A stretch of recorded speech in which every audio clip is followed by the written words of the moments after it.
안녕하십니까? 안녕하십니까? 잘 지내셨어요? 네. 오늘 말씀 제목은 받고자 하는 대로 대접하라입니다. 요절 마태복음 7장 12절을 함께 읽겠습니다. 7장 12절 시작. 그러므로 무엇이든지 남에게 대접을 받고자 하는 대로 너희도 남을 대접하라. 이것이 율법이요 선지자니라. 기도하겠습니다. 은혜로우신 하나님 아버지, 이 시간 살아계신 하나님께 예배 드릴 수 있도록 은혜 주셔서 감사합니다. 저희가 드리는 예배가 성부, 성자, 성령 하나님을 기쁘시게 하고 영화롭게 하게 도와주십시오. 또 하나님께서 저희의 허물과 죄악을 용서하여 주시고 하나님의 말씀이 우리에게 빛이 되고 생명이 되고 은혜가 되게 해 주시옵기를 기도합니다. 예수님의 이름으로 기도하였습니다. 아멘. 오늘 본문에서 예수님께서는 비판하지 말라 이렇게 말씀합니다.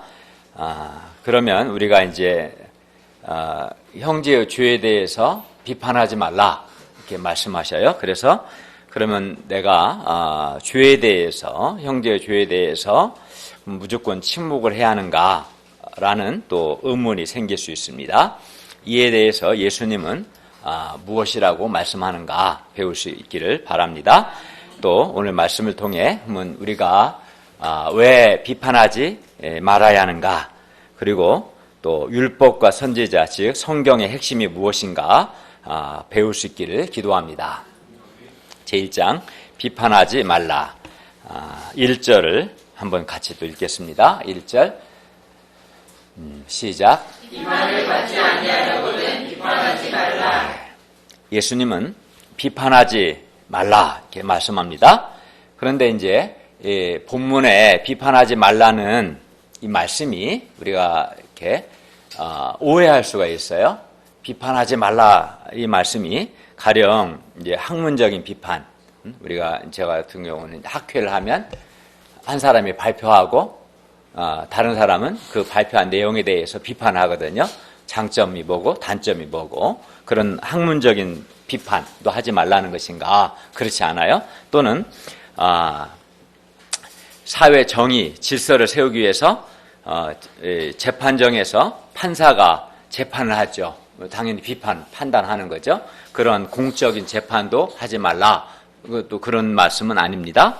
또는 사회 불의에 대해서 언론이나 시민단체 등이 어떤 비판을 하고 대안을 제시하는 것도 하지 말라, 이런 의미는 아니에요. 그러니까 예수님께서 비판하지 말라고 말씀하셨을 때 그 비판은 어떤 학문적인 비판이나 또는 공적인 재판이나 또는 그 언론이나 시민단체 등의 건설적인 비판을 하지 말라, 이런 의미는 결코 아닙니다.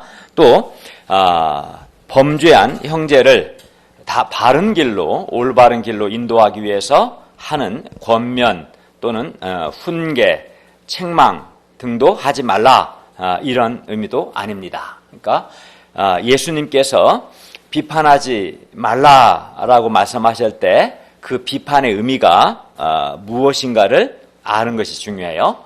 예수님께서 하지 말라고 하신 이 비판이라는 단어는 크리노라는 헬라어인데, 이 단어는 중요한 게 뭐냐면 하나님이 재판관이신데 재판관 되신 하나님의 자리에 앉아서 다른 사람의 죄와 허물에 대해서 심판하고 비난, 정죄하는 것을 의미합니다.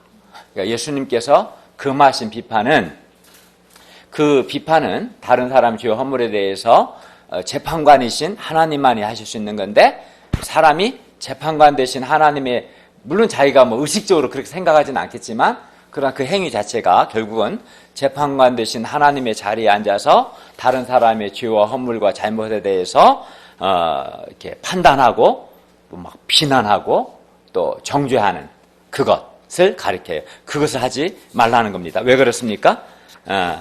왜냐하면 이러한 심판과 이러한 정죄는, 이러한 비난은 오직 죄가 없으신 거룩하고 의로우신 하나님만이 하실 수 있기 때문입니다. 그러니까 비판하는 사람은 자기가 의식하든 의식하지 않든 재판관이 돼버린 거고 재판관 대신 하나님의 자리에 앉아버린 거예요.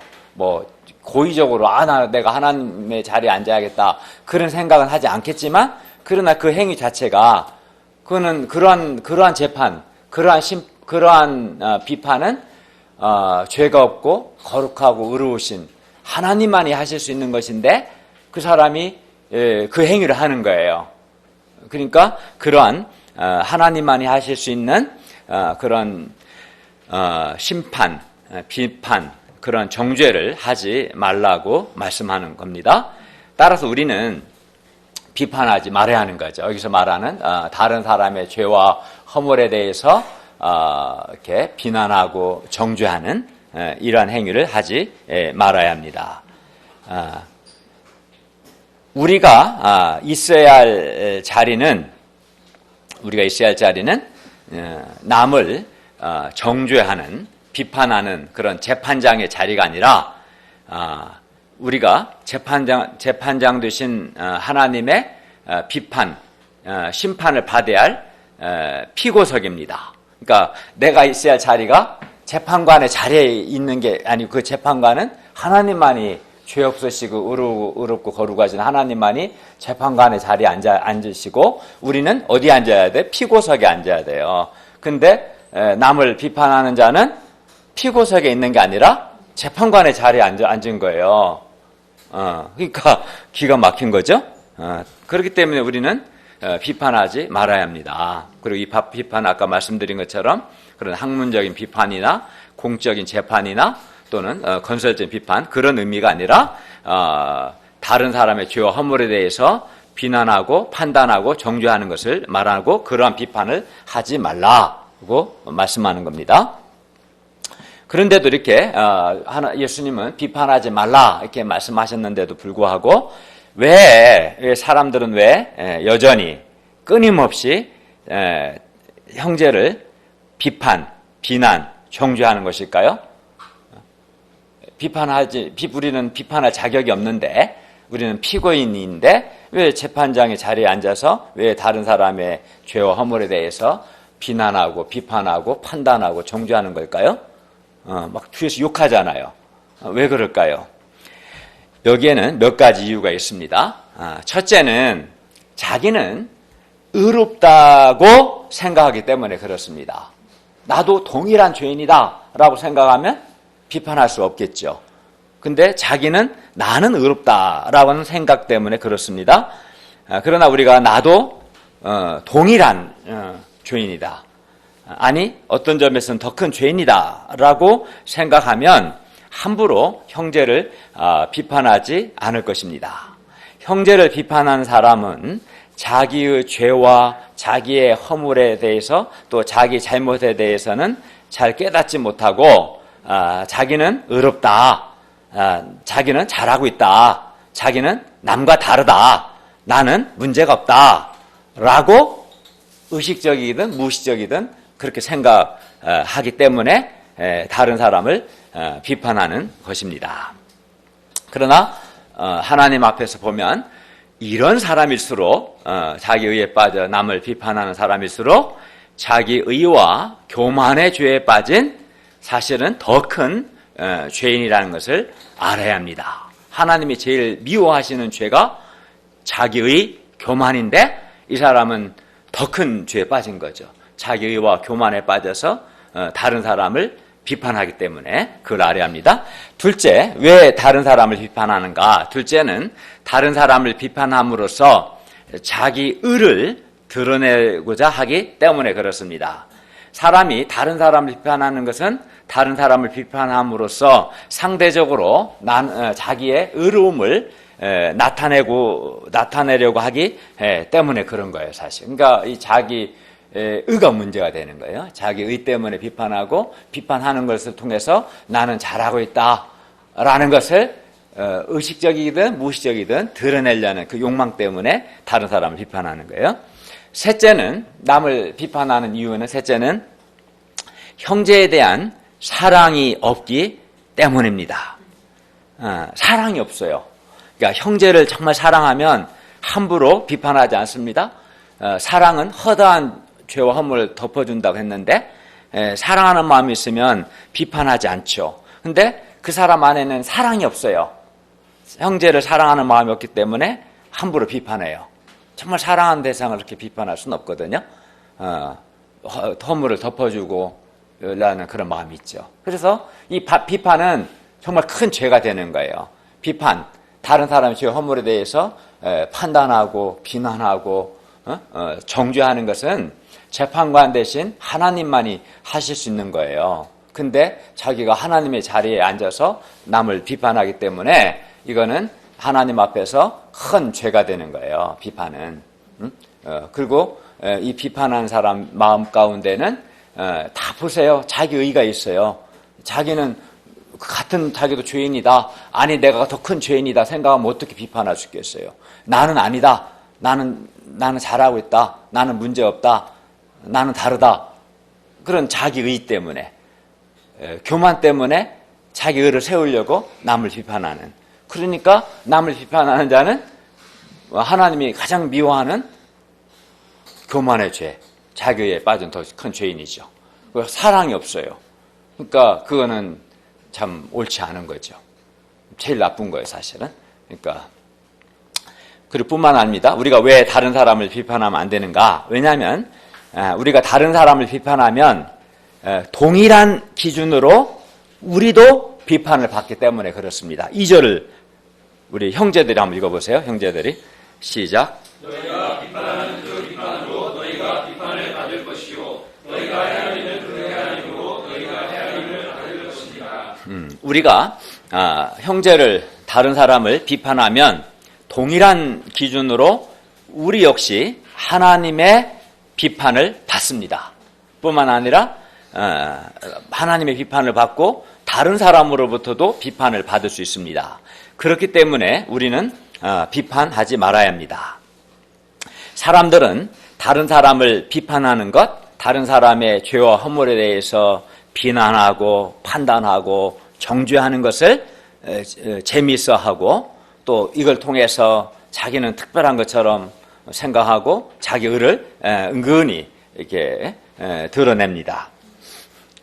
반면 비판을 이렇게 하는 것은 재미있어하지만 내가 비판을 받는다고 생각해 보세요. 비판을 받는 것, 정죄를 받는 것은 아주 고통스러워합니다. 조금만 싫은 소리 들어도 상처받았다고 그러고 힘들어하죠. 정죄받는 거 좋아할 사람 어디 있겠어요? 정죄받는 고통이 크죠? 그래서 어떤 사람은 다른 사람으로부터 정죄받는 고통이 너무나 커서 잠적을 하거나 아주 심한 경우는 자살하는 사람도 있어요.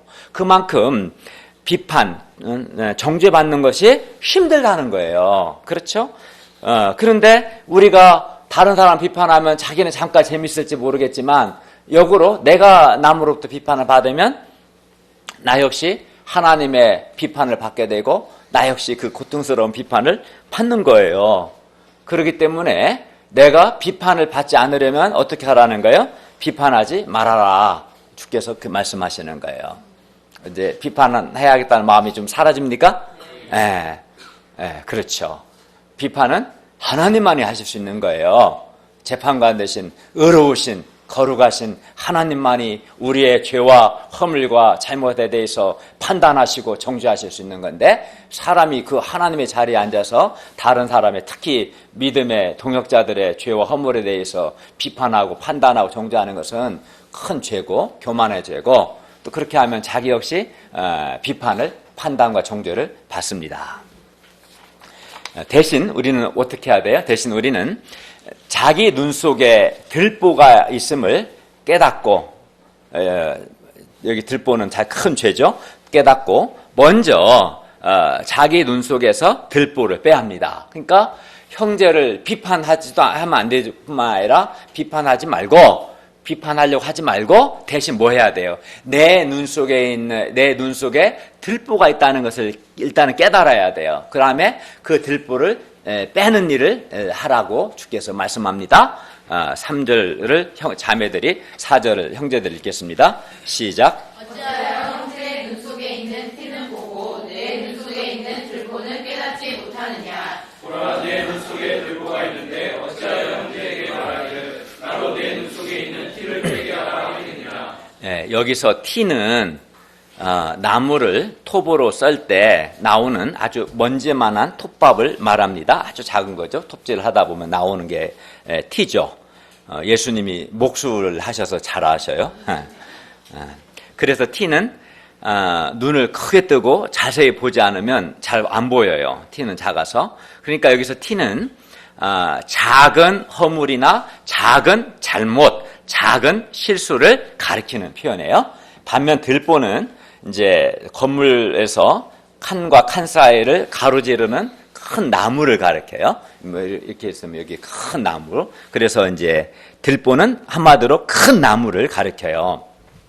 그러니까 여기서 들보는 큰 허물, 큰 잘못, 큰 죄를 가리키는 겁니다.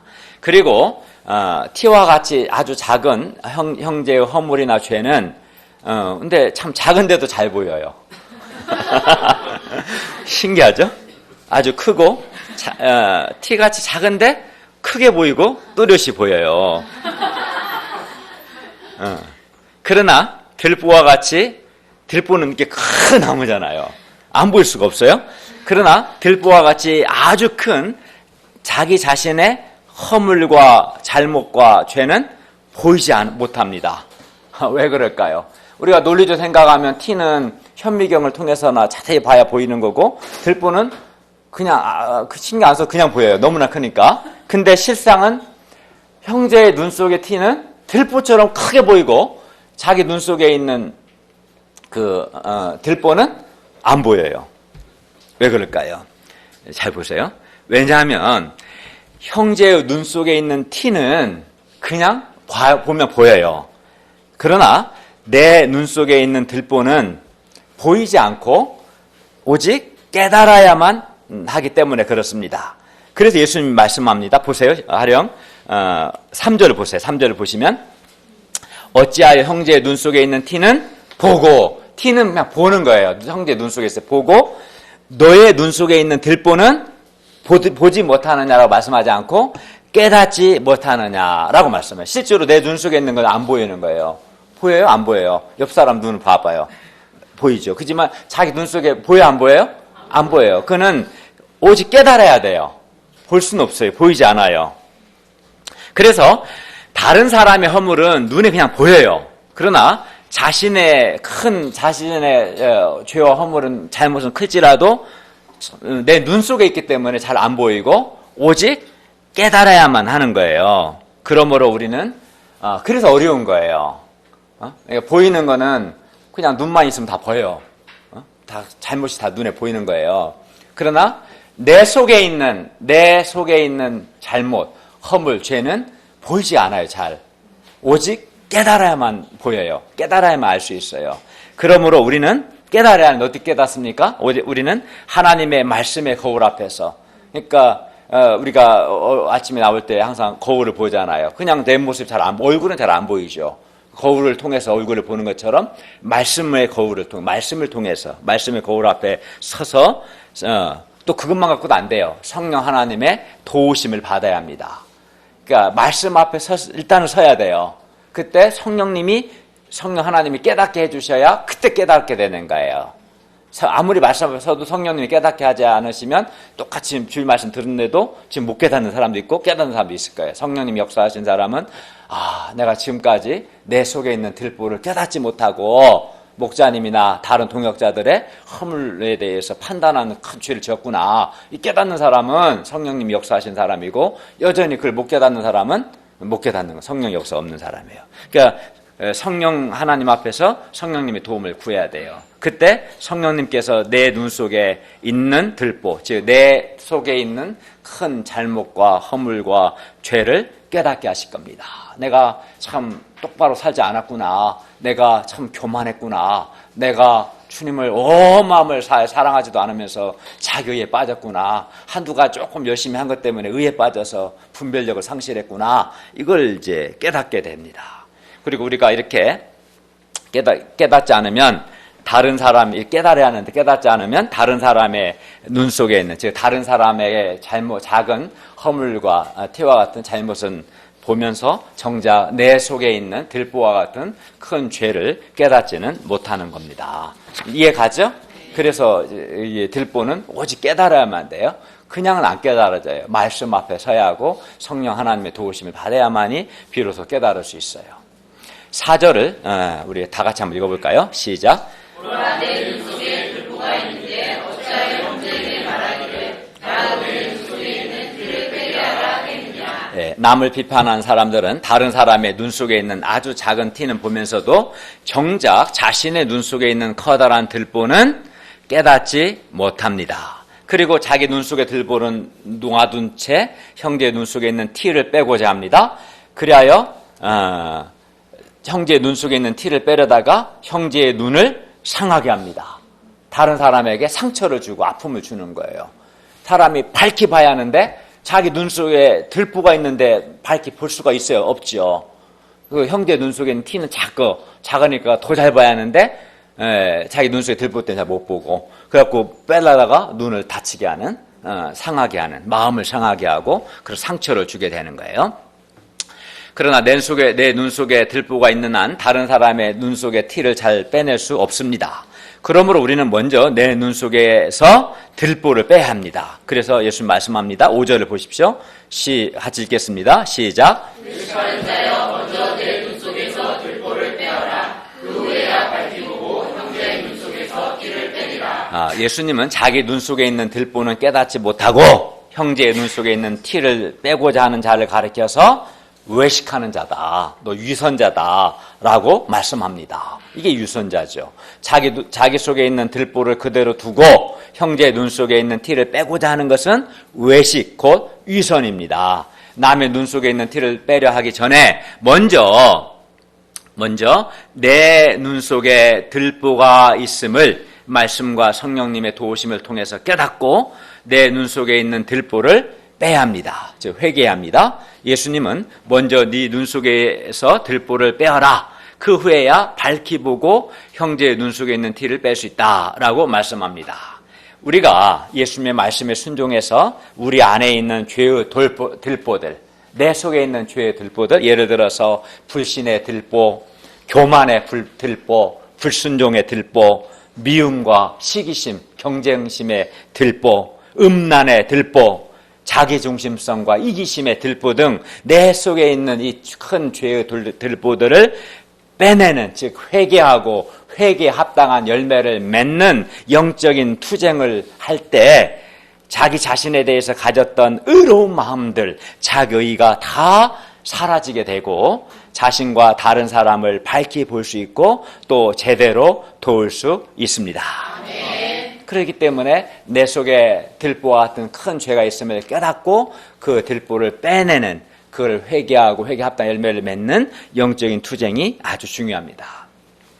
이렇게 하나님 앞에서 자기 눈 속에 있는 들보를 깨닫고 철저히 회개한 사람만 밝히 볼 수 있고 또 다른 사람의 죄 문제에 대해서도 잘 도울 수 있는 것입니다.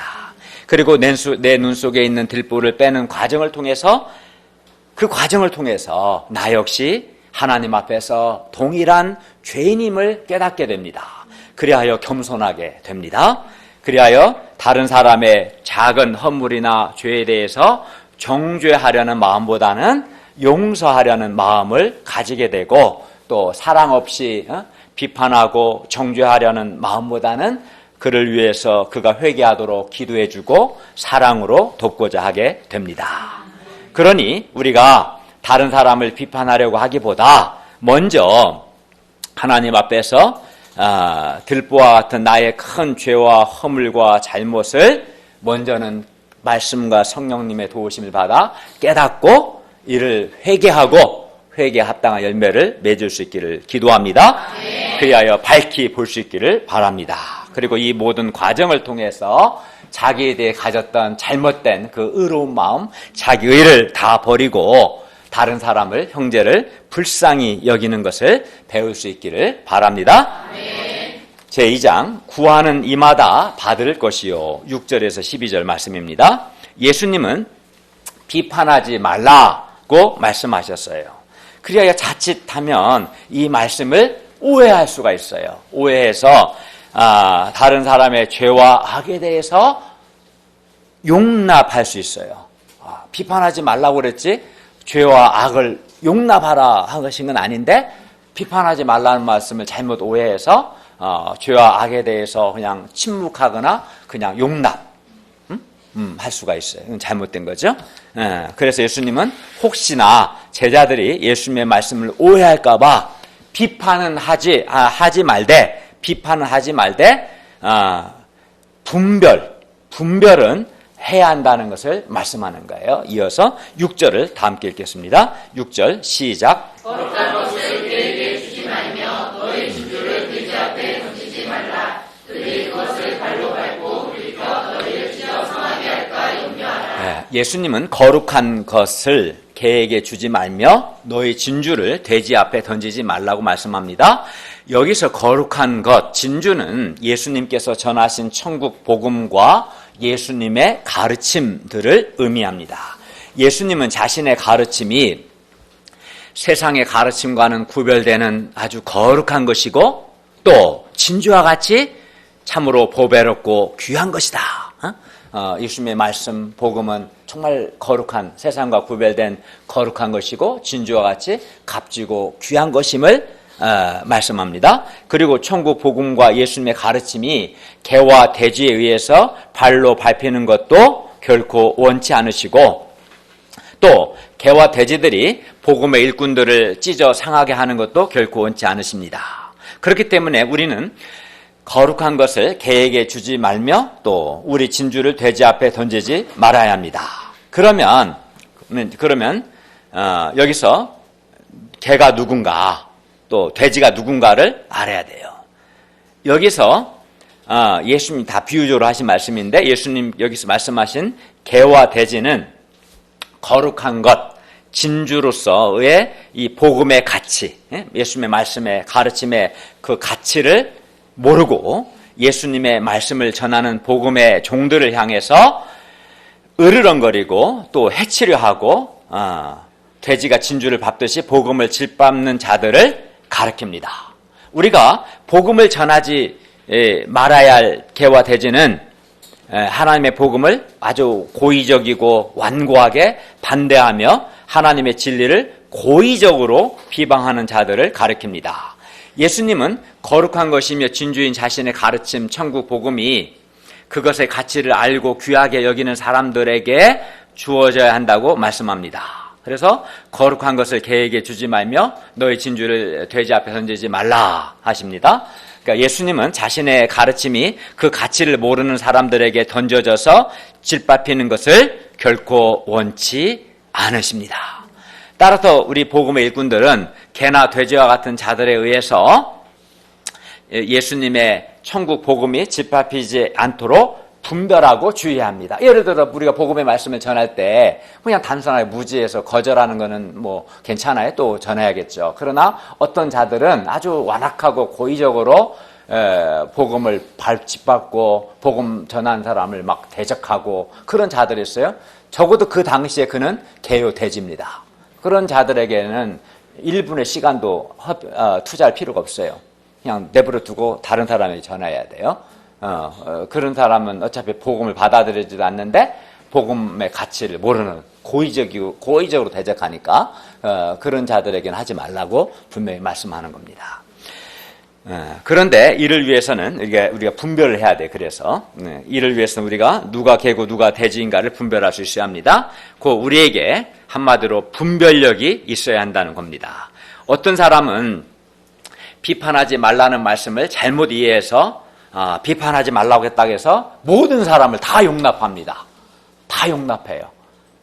나는 비판하지 않을 거야. 그러면서 죄와 악에 대해서 옳고 그름에 대한 분별력 없고 모든 사람을 다 용납하고 자기는 태평양처럼 마음이 넓고 포용적이라고 생각합니다.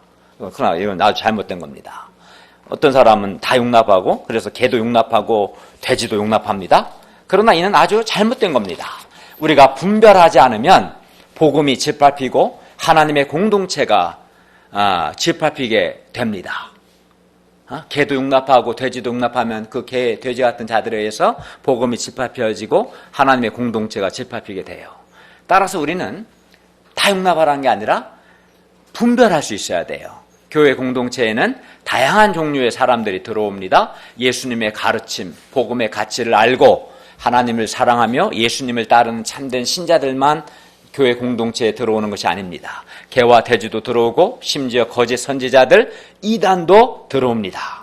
우리는 이들을 분별할 수 있어야 합니다. 그리고 이들에 의해서 거룩하고 귀한 복음이, 예수 그리스도의 복음이, 예수님의 가르침이 훼손되지 않도록 주의해야 합니다. 우리가 인본적인 자들, 세속적인 자들, 상대적인 자들을 용납하면 우리는 순수하고 절대적인 복음 신앙을 잃어버리게 되고, 하나님의 교회 공동체는 인본적이고 세속적인 자들, 상대적인 자들에 의해서 사정없이 찢기고 상하게 될 것입니다. 따라서 우리는 비판은 하지 말되 무엇이 옳고 무엇이 그른지 분별은 할 수 있어야 합니다. 그리고 옳지 않은 것, 악에 대해서는 용납하지 않아야 합니다. 특히 현대와 같이 다양하고 복잡한 시대에 무엇이 옳고 무엇이 그른가 더욱 분별할 수 있어야 합니다. 이렇게 분별해야지, 분별하지 않으면 개와 돼지와 같은 옳지 않은 것, 악에 대해서도 용납하게 되고, 그러면 우리는 결국은 악에게 이용당하고 개와 돼지에 의해서 우리 자신이 찢기고 상하게 될 것입니다. 그래서 비판하지 말아야지만 그러나 분별할 수 있어야 돼요. 분별할 수 있어야 돼요. 그런데 무엇이 옳고 무엇이 그른가 분별하기란 쉽지 않습니다. 참 어려워요, 사실은. 그게 비슷하게 나오니까. 그래서 솔로몬은 선악을 분별하는 지혜를 하나님께 구했고, 하나님은 그에게 선악을 분별하는 지혜를 주셨습니다. 우리에게도 개와 돼지를 분별하고 무엇이 옳고 무엇이 그른가 분별하는 영적 분별력과 지혜가 필요합니다. 있어야 돼요. 무엇이 하나님이 기뻐하시는 뜻인지, 무엇이 하나님이 싫어하시는 것인지 분별할 수 있는 분별력이 필요합니다. 그런데 예수님은 이러한 영적 분별력과 지혜를 위해서 하나님께 적극적으로 기도하라고 말씀합니다. 7절, 8절을 다 함께 읽겠습니다. 시작. 구하라 그리하면 너에게 주실 것이요, 찾으라 그리하면 찾아낼 것이요, 문을 두드리라 그리하면 너에게 열릴 것이니, 구하는 이마다 받을 것이요, 찾는 이는 찾아낼 것이요, 두드리는 이에게는 열릴 것이니라. 예수님은 우리에게 구하라, 찾으라, 문을 두드리라 명령하십니다. 그리고 구하라, 찾으라, 문을 두드리란 이 세 동사는 한마디로 기도하라, 기도하라, 기도하라라는 말씀이며 모두 현재 명령형인데, 헬라어에서 현재 명령형은 계속이라는 의미가 있어요. 그러니까 계속 기도하라는 의미예요. 그리고 이렇게 계속해서 기도하는 자에게 하나님의 놀라운 약속이 있습니다. 그것이 뭘까요? 8절을 보세요. 구하는 이마다 받을 것이요, 찾는 이는 찾아낼 것이요, 두드리는 이에게는 열릴 것이니라. 기도하는 우리에게 구하는 이마다 받을 것이라는 하나님의 약속이 있습니다. 그렇기 때문에 기도는 부담스러운 것이 아니라 하나님의 자녀만이 누릴 수 있는 특권인 것입니다. 하나님의 자녀가 아닌 사람은 기도하고 싶어도 기도할 수 없어요. 내가 기도하면 하나님이 주시기 때문에 기도하는 것은 놀라운 특권인 거예요. 우리가 이 세상을 살아가면서 힘들고 어려운 일을 만날 때 하나님께 구하면 하나님께서 들으시고 응답해 주십니다.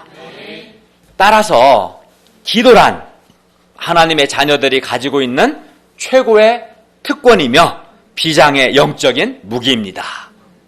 근데 어떤 사람은 몇 번 기도하고 기도의 응답이 없는 것 같으면 기도를 중단하는 것을 봅니다.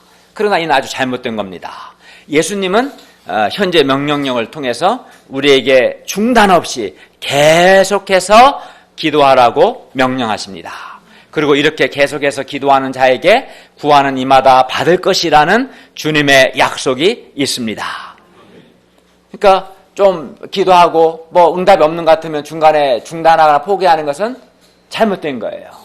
중단 없이 계속해서 기도해야 돼요. 그리고 이렇게 기도할 때 구하는 이마다 받을 것이라는 약속이 있어요. 그런데도 우리가 기도하지 않는다면 얼마나 참 어리석고 답답한 일이겠어요? 기도하지 않는 것은 마치 바로 옆에 먹을 것이 막 산더미처럼 쌓여있는데도 구하지 않아서 굶어 죽어가는 어리석은 사람과 똑같습니다. 얼마나 어리석고 안타깝습니까? 먹을 것이 이렇게 산더미처럼 쌓였는데 구하면 줄 텐데 구하지 않아서 굶어 죽어가는 사람이나 뭐가 다릅니까? 구하기만 하면 하나님께서 주신대. 구하는 이마다 받을 것이라고 약속해 주셨는데 구하지 않아요. 한두 번 해서 안 된다고 포기해버려요. 그건 참 어리석은 거죠. 여러분, 구하지 않고 가만히 있는 자에게는 아무것도 주어지지 않습니다. 적극적으로 구하는 자가 구하는 것을 받습니다. 분별력을 구하는 자가 분별력을 받습니다. 그러므로 우리가 중단 없이 계속해서 기도할 수 있기를 바랍니다. 그런데 예수님의 말씀을 잘 보면 목적어가 없어요. 무엇을 구하라는 것인지 무엇을 찾으라는 것인지 직접적으로 언급하지 않으십니다. 우리가 전후 문맥을 보면 목적어가 1차적으로는 분별력이라는 것을 알게 됩니다. 선과 악에 대한 분별력, 옳고 그름에 대한 분별력. 그러나 목적어가 단지 분별력 하나뿐일까요? 그렇진 않습니다. 예수님께서 우리가 구하고 찾을 대상을 구체적으로 명시하지 않으신 것은 우리가 하나님께 구하는 대상을 제한하고 싶지 않으셨기 때문입니다. 그렇기 때문에 우리는 분별력뿐만 아니라 모든 것을 놓고 기도해야 합니다. 기도하되 몇 번 기도하고 중단하는 그런 기도가 아니라 계속해서 간절하게 구하고 찾고 두드리는 그러한 기도, 무엇보다 중단 없는 그런 기도를 해야 합니다. 생각해보면 우리에게 기도할 수 있는 특권이 있는 것이 얼마나 감사합니까? 우리에게 구하는 이마다 받을 것이고 찾는 이가 찾아낼 것이요 라는 이 하나님의 약속이 있는 것이 얼마나 감사합니까? 근데 이 놀라운 특권, 놀라운 약속이 있는데도 불구하고 기도하지 않는다면 참으로 어리석은 사람 아니겠어요? 그렇잖아요. 그죠? 예. 그러므로 우리가 계속해서 분별력뿐만 아니라 중앙대 숙대 학생 제자 양성을 위해서도 기도하고 이번 여름상의 말씀 역사와 초청 역사를 위해서도 기도하고 한 사람을 초청해서 그가 구원을 받도록을 위해서도 기도할 수 있기를 바랍니다. 예수님은 기도하는 것이 너무나 중요하기 때문에 기도하는 게 아주 중요하다는 거예요. 그래서 이번에는 예를 들어 다시 한번 하나님께서 구하는 자에게 좋은 것을 주신다고 말씀합니다. 아까 그 7절과 8절에서 막 계속 뭘 했어요? 구하는 이가 구하라 그럼 받을 것이고 찾으라 찾아낼 것이고 두드리라 그러면 열릴 것이다 말씀하셨는데 기도가 그렇게 중요하기 때문에 한 번 더 또 말씀하셔요.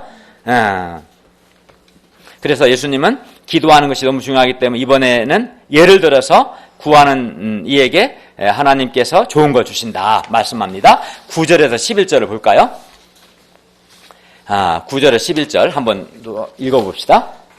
시작. 너희 중에 누가 아들이 떡을 달라 하는데 돌을 주며 생선을 달라 하는데 뱀을 줄 사람이 있겠느냐. 너희가 악한 자라도 좋은 것으로 자식에게 줄 줄 알거든. 하물며 하늘에 계신 너희 아버지께서 구하는 자에게 좋은 것으로 주시지 않겠느냐. 네, 여러분 아들이 떡을 달라고 하는데 돌을 줄 아버지가 어디 있겠습니까? 생각을 해보세요. 그러니까 예수님이 이렇게 말씀하시는 것은 얼마나 그 간절함이 있는가를 느낄 수 있어요. 우리가 말씀을 통해서 주님의 마음을 느낄 수 있어야 돼요. 예수님은 우리가 참 비판을 하지 말지만 또 분별력은 가져야 하고 그를 위해서 또 그 모든 것을 위해서 정말 기도하기를 간절히 원하셨어요. 그래서 막 구하라, 찾으라, 두드리라. 그러면 받을 것이고 찾을 것이고 열릴 것이다.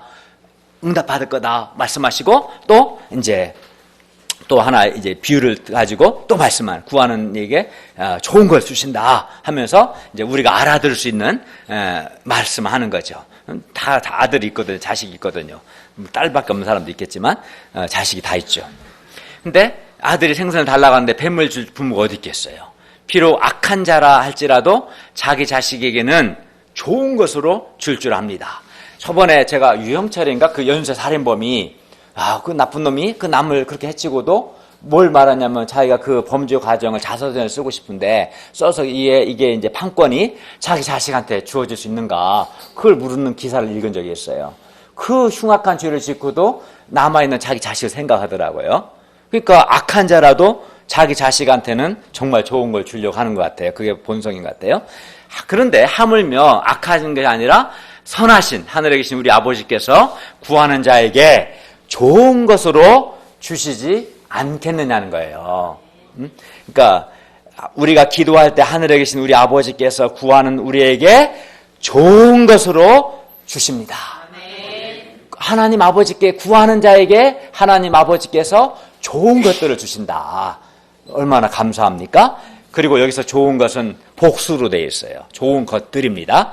그렇기 때문에 하늘에 계신 아버지께서 구하는 자에게 성령을 포함하여 좋은 것들을 주십니다. 분별력도 주시고 성령의 능력과 지혜도 주시고 말씀의 은혜도 주시고 공부할 수 있는 지혜도 주시고 직장 생활할 수 있는 능력도 주시고 어쨌든 우리가 구하기만 하면 우리에게 나에게 필요한 좋은 것들을 주십니다.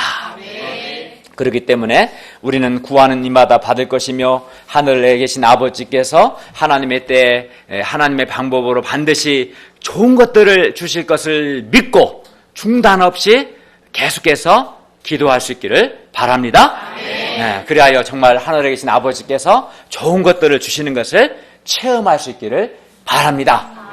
저는 많이 체험했어요. 중단 없는 기도를 통해서 하늘에 계신 아버지께서 나에게 좋은 것들을 주시는 걸 많이 체험했어요. 여러분이 분명히 말할 수 있어요. 그러니까 이 기도하는 게 얼마나 의무가 아니라 사실은 특권인 거죠. 기도하면 하나님이 주시고 좋은 것들을 주시니까 기도하고 싶은 소원이 생겨요? 네. 생겨요, 안 생겨요? 생겨요. 네. 이제 12절 봅시다. 12절 요절인데 한번 다 같이 읽겠습니다. 시작. 그러므로 무엇이든지 남에게 대접을 받고자 하는 대로 너희도 남을 대접하라. 이것이 율법이요 선지자니라. 예, 이 말씀은 로마 알렉산더 세베루스 이 사람이 AD 222년에서 235년 동안 그 사이에 제위했는데 이 로마 황제가 그의 궁전벽에 이 말씀을 금으로 새겨 놓았어요. 그래서 이제 황금률, The Golden Rule이라는 별명을 얻게 된 말씀이에요. 근데 뭐 단지 금으로만 새겨서 그게 아니라 이 말씀은 정말 중요한 말씀이에요.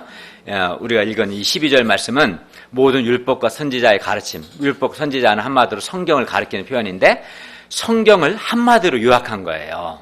성경의 핵심이 뭐냐? 12절 말씀입니다. 그러므로 우리는 무엇이든지 남에게 대접을 받고자 하는 대로 우리도 남을 대접해야 합니다. 이게 성경에서 가장 핵심적인 가르침이라는 거예요. 예를 들어서 비판을 받지 아니하려거든 어떻게 해야 돼? 나도 남을 비판하지 말아야 한다는 거죠. 남에게 무엇이 대접을 받고자 하는 어떤 대접을 받고 싶은 남 비판받지 않고 싶으면 나도 남을 비판하지 말라는 거예요. 예를 든다면 또 내가 존중을 받고 싶어. 무엇이든지 남에게 대접을 받고자 하는 대로. 그러니까 나는 존중을 받고 싶어요. 그럼 존중을 받고 싶으면 어떻게 너희도 남을 대접하라라고 말씀하셨으니까 나도 남을 존중해야겠죠. 또 이해를 받고 싶으면 나도 다른 사람을 이해해야 합니다. 또 섬김을 받고 싶으면 어떻게 해야 돼요? 네, 누구를? 네, 나도 남을 섬겨야 돼. 왜? 무엇이든지 남에게 대접을 받고자 하는 대로 너희도 남을 대접하라 라고 말씀하셨기 때문입니다. 그리고 이것이 성경의 핵심입니다. 그리고 이 말씀대로만 하면 제자 공동체는 문제가 없을 뿐만 아니라 아주 은혜로운 공동체가 될 것입니다. 반면 자기는 남을 대접하지 않으면서 남이 자기를 대접해 주기만을 바라면 그런 사람들이 있죠. 그러면 그 대접해 주기를 바라는 마음, 그 요구하는 마음 때문에 이게 요구했는데 안 해줘. 내 뜻대로. 그러면 이제 불평이 생기고 원망하는 마음이 생기게 되고 그리하여 갈등하게 되고 또 인간관계에 많은 문제가 생기겠어요? 안 생기겠어요? 생기게 되죠. 그리고 서로가 불행하게 될 겁니다. 공동체의 은혜가 없게 될 겁니다. 이런 얘기가 있어요. 여러분 잘 아시는 이야기일 겁니다. 천국과 지옥에서는 모두 긴 숟가락을 가지고 밥을 먹는다 합니다. 아주 긴 거예요. 여기서 강동수 목사님 같이 하는 긴. 그러니까 각도로 나한테 직접은 못 먹겠죠. 이게 너무 길어서. 네. 오늘 점심부터 한번 해볼까요? 근데 이 숟가락은 너무 스스로 자기 입에 이렇게 음식을 떠넣기에는 너무 긴 거예요. 너무 길어요. 그런데 천국에서는 이 숟가락을 가지고 서로 먼저 다른 남을 이렇게 먹여줘요. 이게 먹여주기 때문에 아무 문제가 없어요. 남이 먹여주고 또 나도 내가 남을 먹여도 남도 나를 먹여주니까 다 먹는 거고 문제 없어요. 그래서 너나 나나 할 것 없이 배가 부르도록 먹습니다. 그래서 천국인 거예요. 그런데 지옥에서는 이 긴 숟가락을 가지고 서로 자기가 먼저 먹겠다고 아우성을 치니 아무도 먹을 수 없는 거예요. 각자 남을 대접할 생각, 남을 먹여줄 생각 안 하고 먹으려고 하는데 이게 너무 길어서 각도가 안 나오는 거지. 그거 못 먹어, 서로 다. 그래서 뭐예요? 지옥인 거예요. 그래서 지옥인 거예요. 그러니까 음식을 앞에 두고도 쫄쫄 굶습니다. 먼저 남을 대접하면 나도 대접을 받고 먹는데 남을 대접하지 않고 자기 대접만 받고자 하니 쫄쫄 굶습니다. 그래서 지옥입니다. 그러니까 남에게 대접을 받고자 하는 대로 내가 먼저 이 12절 말씀에 순종해서 내가 먼저 남을 대접하면 그러한 공동체, 그런 가정, 그러한 교회, 그러한 직장은 천국이 돼요. 내가 먼저 대접하면. 반대로 남이 먼저 나를 대접하기를 바라면 그런 공동체는 지옥이 됩니다. 저는 우리 가정들과 우리 교회 공동체가 천국이 되기를 간절히 바랍니다. 천국은 대접을 받고자 하는 대로 내가 먼저 남을 대접하는 데서부터 시작됩니다. 그러므로 비록 이게 이제 중요한 거예요. 비록 남이 나를 대접하지 않을지라도 내가 하나님 말씀에 순종해서 내가 먼저 남을 대접하는 것이 아주 중요합니다. 그러니까 7장 12절 말씀에 순종해서 무엇이든지 남에게 대접을 받고자 하는데도 너희도 남을 대접하라. 이 말씀에 순종해서 이 말씀에 내가 순종해야겠다 생각하고 내가 먼저 대접을 받고자 하는 대로 남을 대접하는 것, 이게 중요합니다. 그런데 이제 많은 사람들이 다른 사람이 먼저 자기를 대접해 주기를 바랍니다. 다른 사람이 먼저. 김대한이 먼저 나를 대접해 주길 바랍니다. 저는 안 그렇고. 다른 사람이 먼저 나를 대접하면 그때 가서 그러면 나도 남을 대접하겠다 말합니다. 또 어떤 사람은 그러면 동시에 하자. 동시에 하자라고 합니다. 이거 옳은 걸까요? 옳지 않죠. 이는 옳지 않습니다. 옳지 않은 거예요. 하나님 말씀은 그렇지 않습니다. 그러니까 그리고 이렇게 다른 사람이 먼저 나를 대접하기를 바라는, 또 동시에 대접해야 한다 이렇게 생각하는 사람이 많으면 많을수록 그런 가정과 그런 교회, 그런 직장은 지옥이 될 겁니다. 우리는 다른 사람이 나를 대접하든 대접을 하지 않든 관계없이 남에게 대접을 받고자 하는 대로 내가 먼저 남을 대접해야 합니다. 이게 옳은 거예요, 사실은. 그러니까 또 내가 먼저 남을 대접한다 해서 많은 경우에는 이제 그러면 상대방이 감동을 받아서 상대방도 나를 대접하는 경우가 많지만 반드시 다 그런 건 아니에요. 그렇게 해도 싸가지 없이 나오는 인간들이 있어요. 대접을 받고도 아주 쌩까는, 속된 말로 그런 사람들이 많아요. 그렇지라도 관계없이 내가 오직 하나님의 말씀에 순종해서 남이 나를 대접하든 안 하든 내가 먼저 나는 오직 주의 말씀에 순종해서 남을 대접하는 것, 이게 옳은 거예요.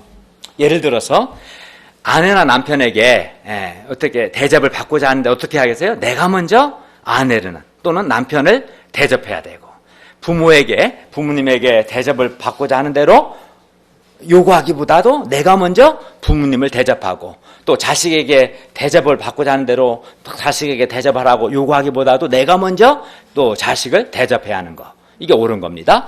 교회 안에서도 목자님이나 동역자들에게 대접을 받고자 하는 대로 내가 먼저 목자님이나 동역자들에게 대접을 해야 합니다.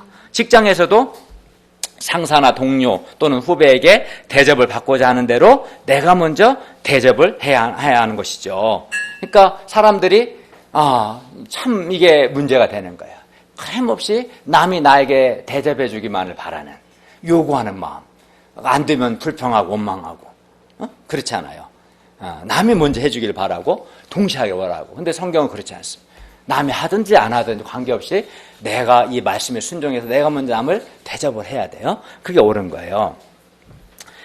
그래서 이번 주에 여러분 이제 이 말씀의 주에서 소감을 쓸 때는 아내든 남편이든 부모든 자식이든 또는 목자님이든 또 동역자든 상대방이 나에게 어떤 대접을 원하는가, 상대방 입장에서 한번 생각을 해야 돼요. 생각해보고 내가 구체적으로 어떤 대접을 해야 하는가를 적어도 2개는 찾아보시고 내가 먼저 그 상대방을 대접할 수 있기를 바랍니다.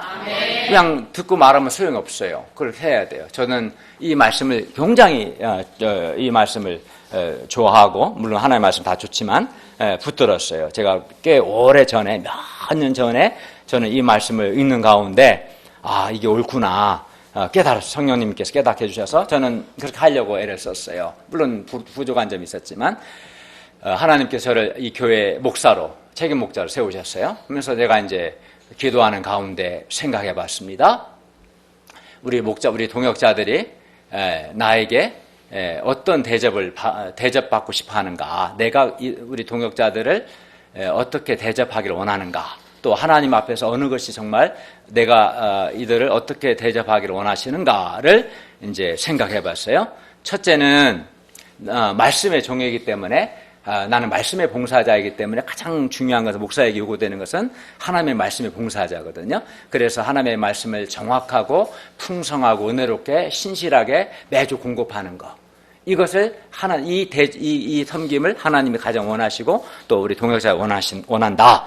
저는 이제 그걸 하려고 굉장히 마음과 시간을 들여서 했었습니다. 둘째는 한 사람 한 사람이 믿음의 사람이 되고 하나님께서 쓰실 만한 사람이 되도록 돕고자 애를 써서 제자양육을 하고자 애를 썼고, 요즘 결혼 문제가 심각하죠. 이런 시대 가운데 한 사람 한 사람이 아름다운 믿음의 가정을 이룰 수 있도록 돕고자 애를 썼습니다. 그리고 이렇게 한 사람 한 사람을 존중하고자 애를 썼어요. 왜냐하면 사람들은 자기가 존중받기를 원하니까. 그죠? 저는 말씀에 순종해서 물론 저는 어떤 대접을 받기 원하겠어요. 하나님이 세우신 목사로서 여러분이 하나님이 세우신 질서를 존중하고 목사님을 사랑하고 존경하고 겸손하게 동역하는 것이 성경적으로 옳은 것이고, 또 저는 옳기 때문에 그런 대접을 원합니다. 그러나 그걸 요구하기보다도 내가 먼저 대접하고자 결단하고 투쟁해 왔어요. 그랬을 때 많은 동역자들이 정말 겸손하게 동역하고 사랑하고 그를 많이 체험했어요.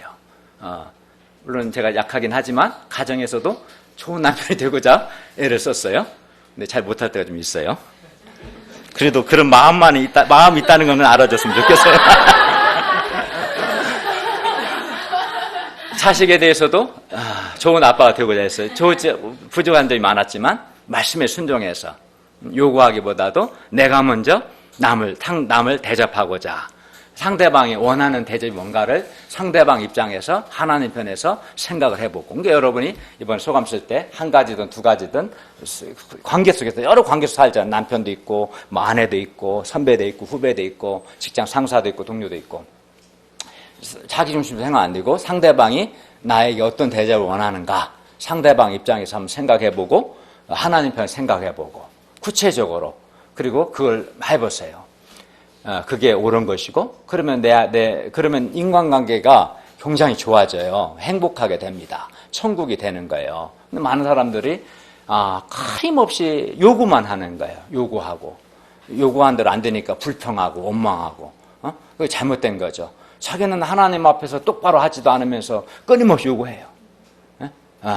다만 비판하고, 아주 악한 겁니다. 우리가 비판하지 않고 다만 분별력을 갖고 무엇이든지 남이 나에게 대접을 내가 남에게 대접을 받고자 하는 대로 나도 내가 먼저 남을 대접할 수 있기를 바랍니다. 결론입니다. 자기의가 많고 사랑이 없는 사람이 형제를 비판합니다. 그러나 우리는 형제의 작은 허물을 보고 비판할 것이 아니라 도리어 우리에게 있는 큰 허물을 깨닫고 회개할 수 있기를 바랍니다. 그리하여 내가 밝히 보고 형제를 돕되 사랑으로 돕기를 기도합니다. 그렇다고 해서 우리가 비판하지 않는다고 해서 죄와 악을 용납하거나 허용해서는 안 되는 겁니다. 우리는 누가 개고 누가 돼지인가, 무엇이 옳고 그른가 분별을 해야 돼요. 그리고 이를 위해서 기도해야 합니다. 기도하되 구하는 이마다 받을 것이라는 예수님의 약속의 말씀을 붙들고 또 하늘에 계신 우리 아버지께서 구하는 자에게 좋은 것들로 주신다는 믿음으로 중단 없이 계속해서 기도할 수 있기를 바랍니다. 그리하여 하나님의 때에 하나님의 방법으로 구하는 자에게 좋은 것들을 주시는 하나님을 체험할 수 있기를 바랍니다. 그리고 특별히 7장 12절 말씀에 순종해서 남에게 대접을 받고자 하는 대로 내가 먼저 남이 나를 대접하든 안 하든 관계없이 말씀에 순종해서 내가 먼저 남을 대접할 수 있기를 바랍니다. 기도하겠습니다. 은혜로우신 주님, 우리에게 귀한 생명의 말씀을 주셔서 감사를 드립니다. 내가 재판관 되신 하나님의 자리에 앉아 다른 사람의 죄 허물을 정죄하는 그런 죄를 짓지 않고 비판하지 않게 해주시고 다만 분별력을 갖고 이를 위해 기도하며 무엇보다 남에게 대접을 받고자 하는 대로 내가 먼저 남을 대접할 수 있도록 그런 소원을 주시고 순종할 수 있도록 도와주십시오. 예수님의 이름으로 기도하였습니다. 아멘.